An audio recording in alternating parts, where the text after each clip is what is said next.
Hello and welcome to The Knowing Show. I am your host, Christene Marie, and I am looking forward to our conversation tonight. We are diving into an important question that I think every single one of us needs to ask. And I was asking myself this question tonight again, and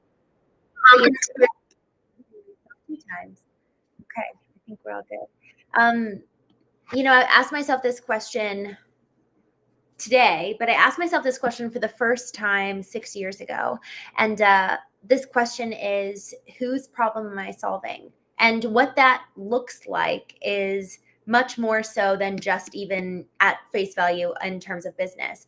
But that initially is what kind of sparked the conversation that I had with myself today is whose problem am I solving on a business level? But it boils down to on a personal level. When I wake up every day, when I orient myself, who am I orienting towards? And before I get into that whole story and conversation, I am on Prince Edward Island, and I drove up here this weekend, and frankly, it is very isolating. It's probably the most peaceful place you can be.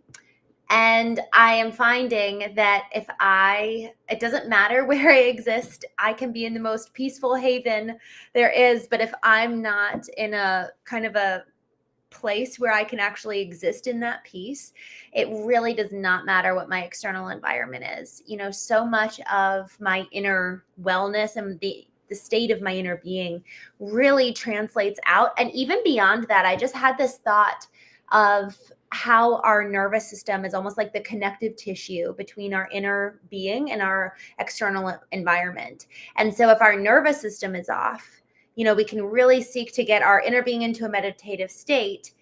And then the external environment can be just as peaceful. But if our nervous system, if we're like in primal survival mode and our 4 Fs, the flight, fight, freeze, or fawn, any of those are activating, we're never going to be able to actually get ourselves to a place of almost like stasis where we can really experience that peace. And so with that, I'm on this beautiful island. My sister bought a cottage here years ago, and she's in the process of selling it. So if anyone wants to buy a northeastern cottage, let me know. It's in Anne country, for those of you who have read or watched Anne of Green Gables. It's just absolutely beautiful. And actually the author, Lucy Maud Montgomery, who wrote the series, modeled the book after her own life.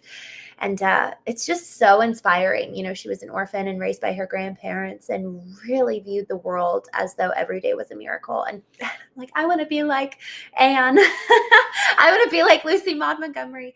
And when she went to go publish her book, she sent it to so many publishing houses, and she was rejected time and time and time again. And actually, I was reminded today, someone posted a story about Colonel Sanders with his chicken recipe, and he was rejected, I think, 1,009 times. And then it was on the 1,010th time his recipe was picked up. Y'all, it is wild how averse we are to rejection, and even more so this next generation. We're just so used to the instant gratification, so used to the instant hits, and honestly, the external dopamine hits that really, really keep us going and fuel us. And so if our gasoline in our tank for accomplishing what we want and do in life is externally fueled, and the external is our source, man, it's going to be very inconsistent. And also, we're probably not actually going to achieve what we are called to do, because you read the stories of the greats, every single one of those biographies around the greats, those people who have done incredible things, either went through a period of brokenness and devastation, they went through serious rejection time and time and time again, and they had to get to a level where they were able to kind of surpass what everyone else was telling them. They had to be so crystal clear with their eye on the prize, and so with such a depth of understanding of what was possible, what they were called to, and what they saw to be.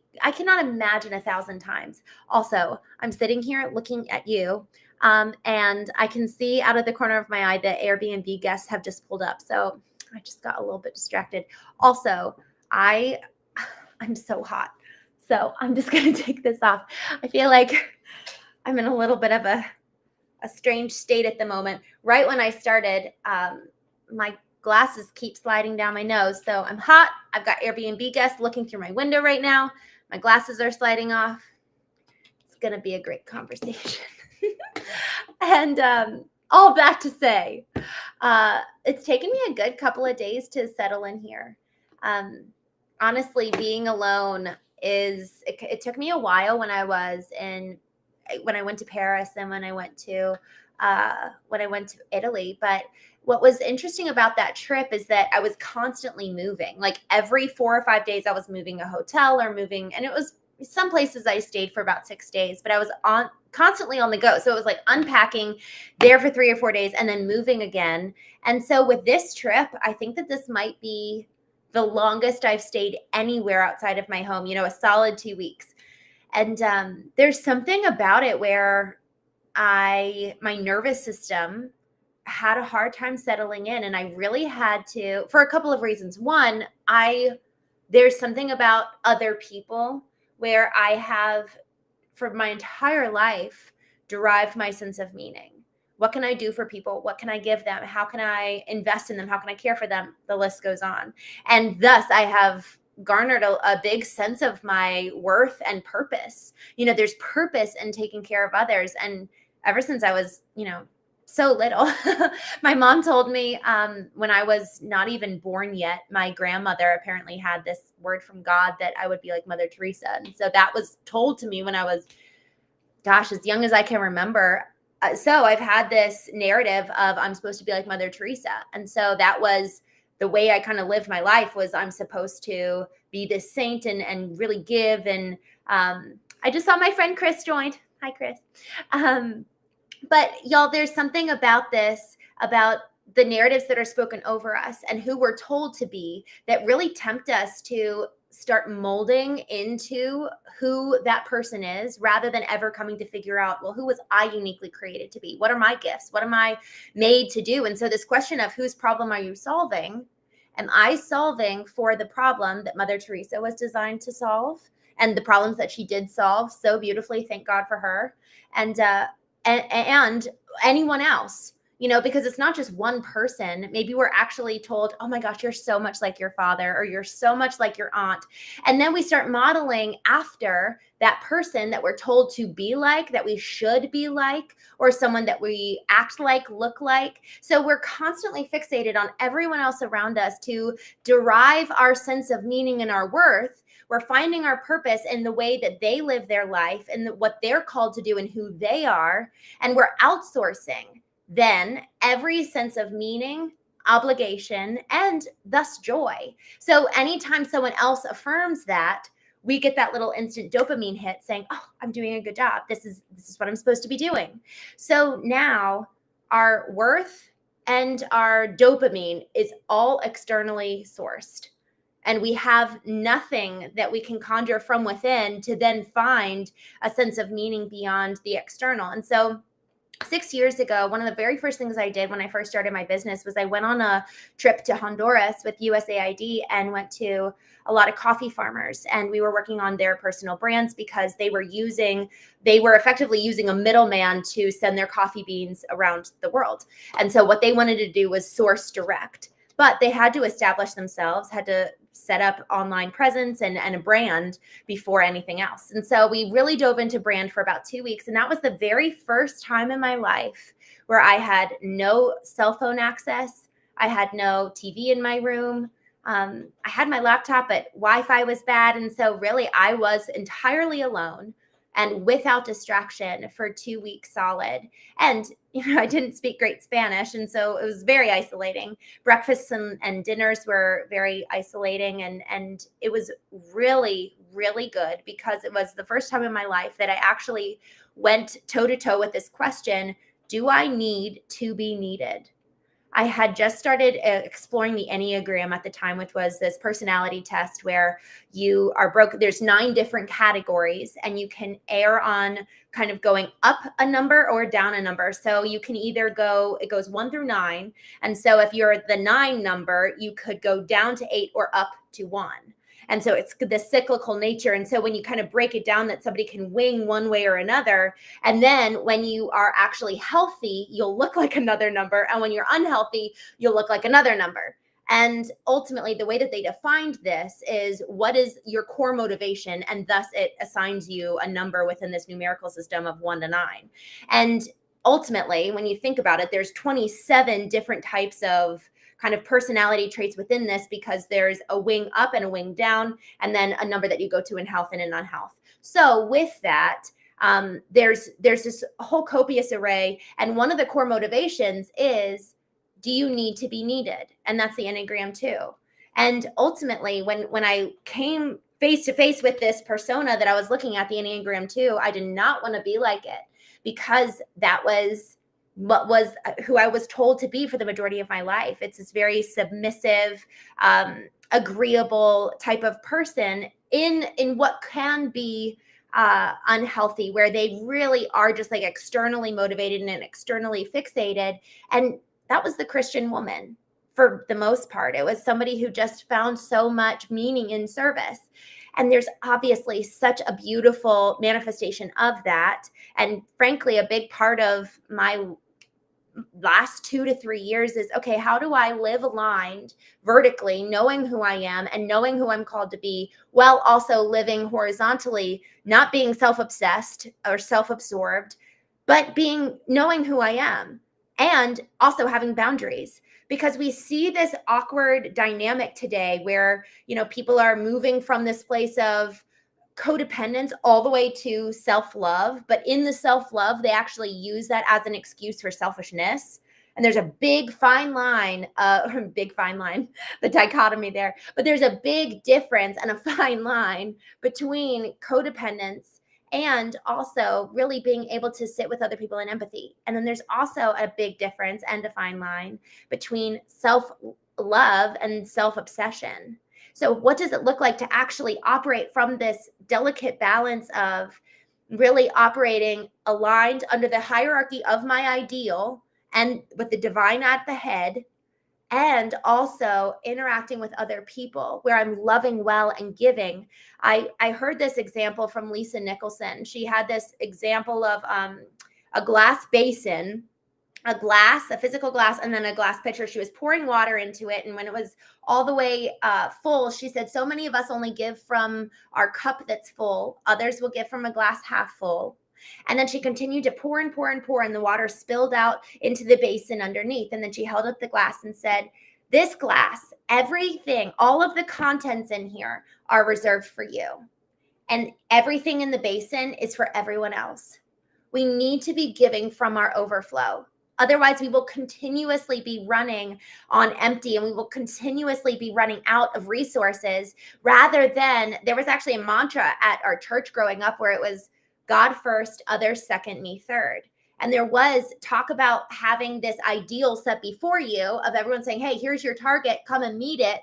This is who you're supposed to be. This is how you should act. This is how you should live. This is what you're supposed to look like, what you're supposed to read, how you're supposed to dress, etc.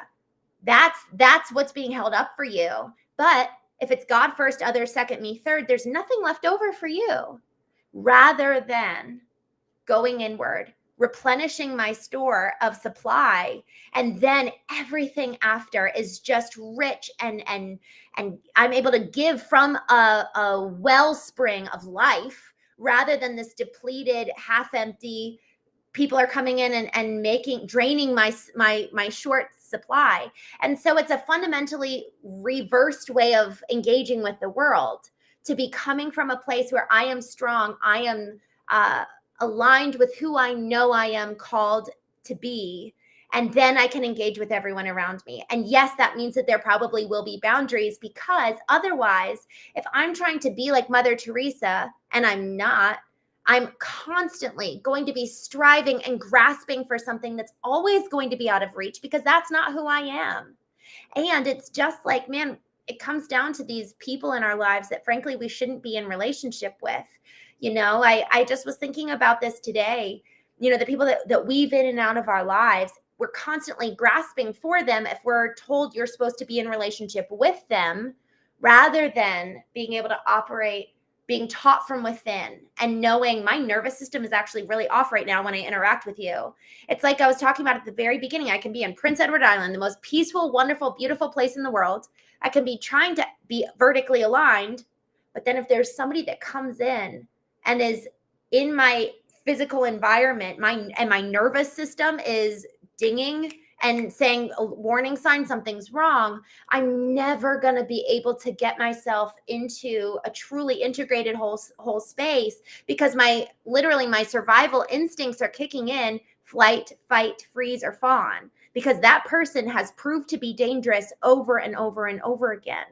But if I am so predisposed to have the external world dictate my purpose, my meaning, what success looks like, if I'm looking externally always, then it's almost like I cannot help but just be grasping for their approval. And this is where narcissism really comes into play.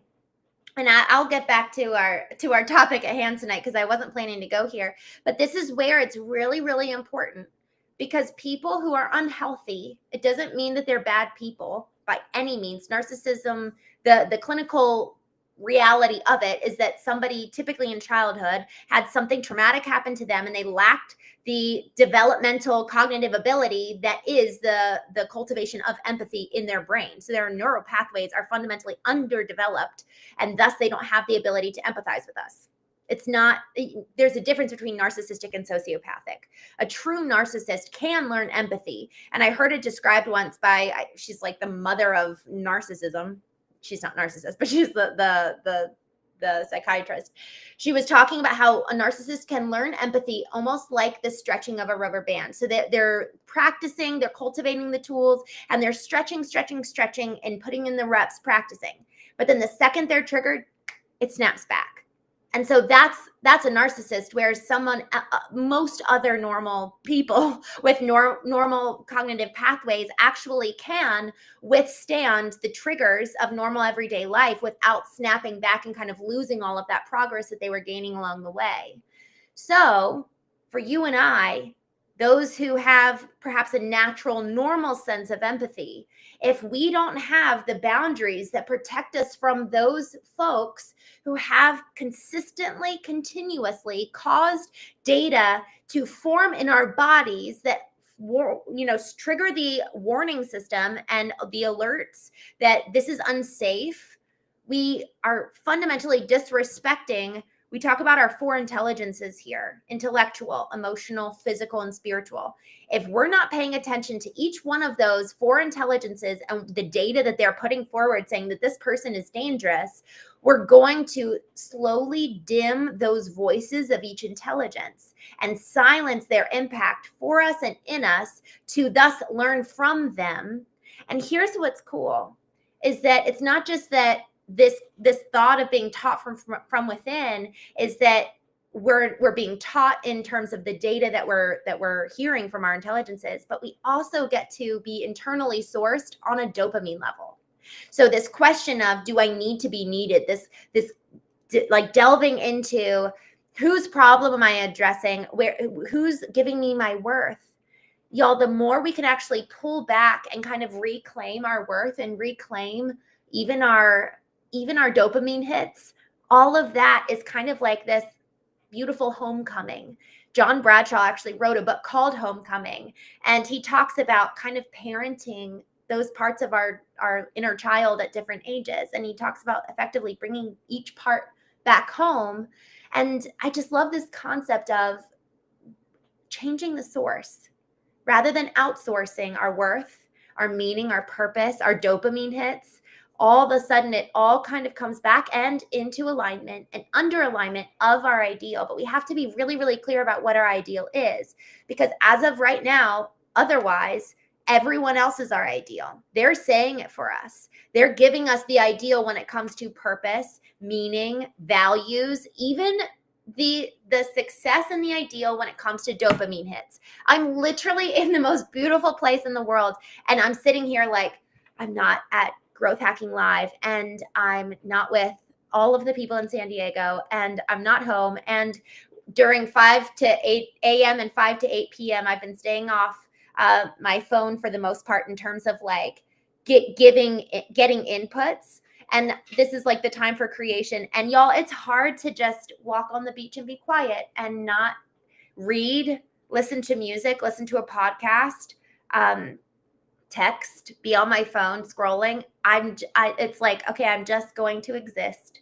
And it took a while for my nervous system, about 3 days, to really settle in and learn a new set of KPIs, key performance indicators, which is peace and getting my body to this stasis of rest is actually a goal for this week. Yes, creation is a goal, but peace is the higher in terms of the hierarchy.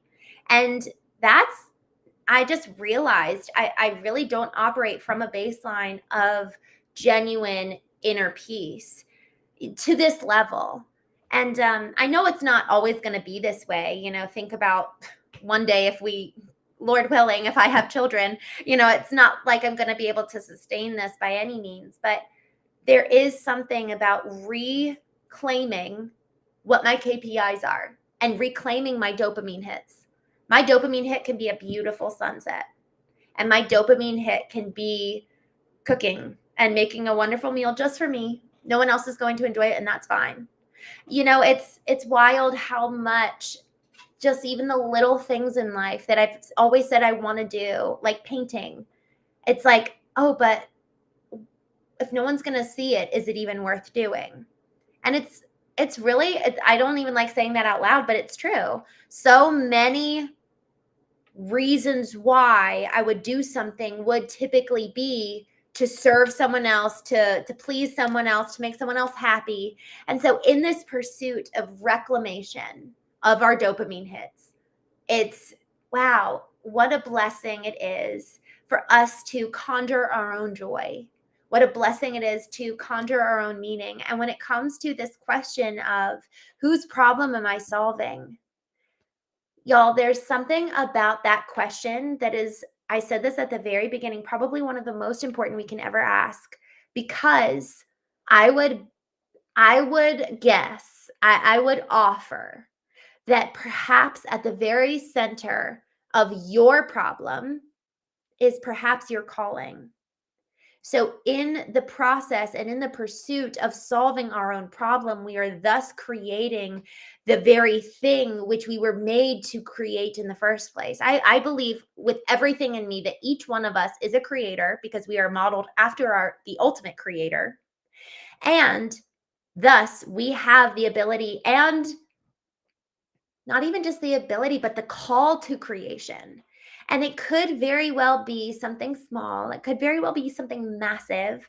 But what I have seen time and time again is that what I create to solve for me is really solving for so many other people. So many of us are experiencing the same issues. We're experiencing the same problems. We're experiencing the same fears, anxieties, worries, concerns. The same thing that keeps you up at night is probably the same thing that keeps up your neighbor. And so when we realize this, then it's like, okay, there's a lot of freedom actually for me to go inward and spend some time camping out with, what do I want? What's getting in the way? What don't I like? What do I hate right now? And then going and solving for that. Y'all, it is wild. If I had taken the time after my brother-in-law was killed, it'll be 11 years next Sunday, October 5th. If I had taken the time to do the work at 21 years old that I did at 28 years old when my husband finally left, I can only imagine where I would be today, where this mission and journey of knowing would be, where I would be in terms of my own healing and health. Y'all, I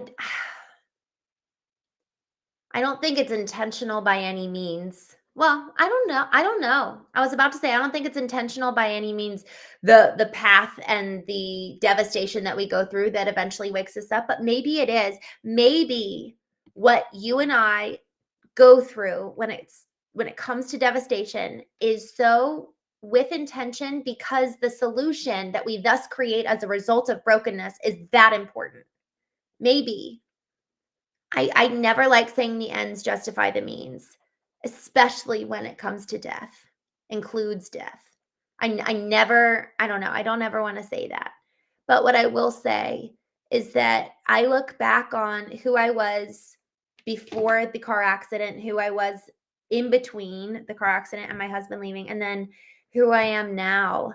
And I am so incredibly grateful I have done the work. I'm so grateful I leaned into what my problem was. And my problem was I looked in the mirror and I saw that I was existing as a non-entity. I was existing as a non-person. And who wants to be married to that? And so me solving for that problem actually wasn't even for my former husband's sake. He was already he left already. And he never said that that was why he left. But when I assumed radical responsibility, I saw that I had been existing for the majority of our marriage just in so much pain after losing my brother-in-law, and no one had any idea. I saw that I had existed in the majority of my life looking to everyone around me, telling me who to be. I saw that even in my own marriage, I operated just trying desperately to make him happy. It's that whole concept of grasping and grasping for that which you can never hold and have, because ultimately we have to hold and have ourselves first in order to then even dream of having that level of connection with someone else. It is hypocritical and frankly, fundamentally impossible for us to have a layer of connection with another human being if we do not first know ourselves. How can we be known if we do not first know? So we have to do this work to come to our own aid and come to our own rescue. I always believed that narrative of the prince on the white horse, and it's so silly and naive, and I believed it, subconsciously, but I did. And I oriented my entire life under that belief that I would at some point be so pursued because someone would love me enough that that's how I would come to know myself. Is someone else drawing me out and someone else asking me questions, and I wouldn't do the work. And I didn't know how to do the work. But y'all, there is something so incredibly important about going inward, because, and it's not just for our own sake, but perhaps you are holding a solution that could change a community, a country, the world, who knows? With the lack of creation that we're seeing in the next generation, it's devastating thinking of what is potentially residing within these little souls that is never going to see the light of day because they're on their phones or tablets or computers. And yes, that's creation in a different modality, don't get me wrong, but electricity and the telephone, y'all, the reason why we go into the silence of the soul is for something new. But first, we have to shed that which is old for something new to come forth. We cannot create something new if we've got all this old baggage getting in the way. We can't have a rebirth and new life when death hasn't occurred first. So we have to go through the shedding, the removal, the it's almost like going in for a microdermabrasion where it's like all the shedding of the old skin. And y'all, there's something about this, even in the soil. It's actually good for the soil to have a year of rest just to kind of replenish themselves. Yo, I came to Prince Edward Island and I felt like my mind, body, soul, spirit was like at capacity. It was like I couldn't get anything new. Like, don't tell me anything new. Don't don't do anything. Like I was at capacity, and not at even in an emotional way, but like mentally I was. Like it was like I really couldn't take anything new in. And so this time of silence is also not just, when I say removal, sometimes it's about our filtration process that can get so clogged when we've got too many inputs and not enough outputs. It's like a broken machine. We're stuffing too much in, and then the filtration system itself gets broken and clogged up because there's too many inputs coming in and not enough release. So then the question is are we actually releasing? Are we having an outpouring? Are we actually creating and getting out the ideas which are germinating and gestating within us? But if we're never allowing for creation the time for, yes, the filtration process, and then also the time for the shedding, the removal of that which needs to go, it's almost like excreting, like getting out that which needs to go. And then something pure and something beautiful can come forth. And so, as I was thinking about this question of whose problem are you solving, the sooner we can reclaim our dopamine hits rather than outsourcing them to someone else, the sooner we can reclaim our purpose rather than outsourcing it to who we were told we should be decades ago when we were children, who we should look like, who we should think like, how we should dress. Y'all, the sooner we have a reclamation of sorts and come back home, then we can start to address our own problem and thus create perhaps the very solution which we were created to create in the first place. And each one of us are creators. I wrote this down. Serving others can distract from solving from our very why. So I just want to leave with that. Y'all, serving is so beautiful. Being externally focused is so beautiful. But it could very well be an excuse, something that we're actually hiding behind rather than actually standing tall and doing the work to go inward and actually stepping into our power to create something. Serving is a really, really easy excuse to play small. It's a really good way to be obsequious, and I know because I did it for 28 years. So with that, I just want to honor you guys. You know, Greg said on Facebook, I actually want to pull up what he mentioned. He said, leveraging our unique abilities and gifts not only attracts abundance and serves others, but it also brings us joy. Y'all, if our goal is to serve, then go inward. If our goal is to serve, go inward. Get filled up. Fill up your cup and then have the overflow that you can give away widely and freely so that you're not giving from a glass half full, from a half tank, so that you're not then becoming codependent on them. Because how often, how many times have we given and then expected something in return because our gift wasn't free? Because we weren't giving from our overflow. We were giving from very precious resources. If we're giving from anything less than our overflow, then we're giving from something that is actually ours and thus never free. So we have to be giving from our overflow, which demands and requires that we take the time, that we do the work to go into the arena of the soul, to actually allow for the processing, to allow for the filtration system to be in working order, to fill ourselves up with that which is life-giving. So then we can thus give life to others.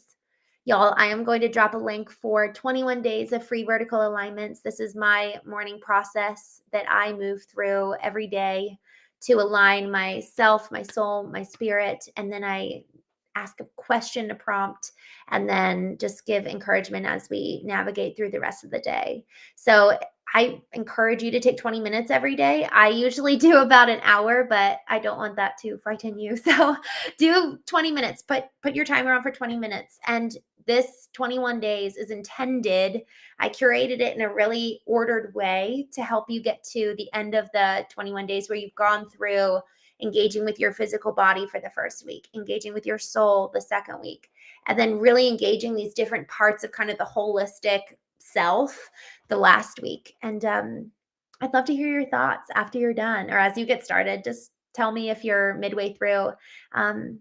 And then also, I have the one-to-one knowing assessment, just 90 minutes if you want to chat with me, and we can go into the arena together and create something new with you and for you. I will drop the links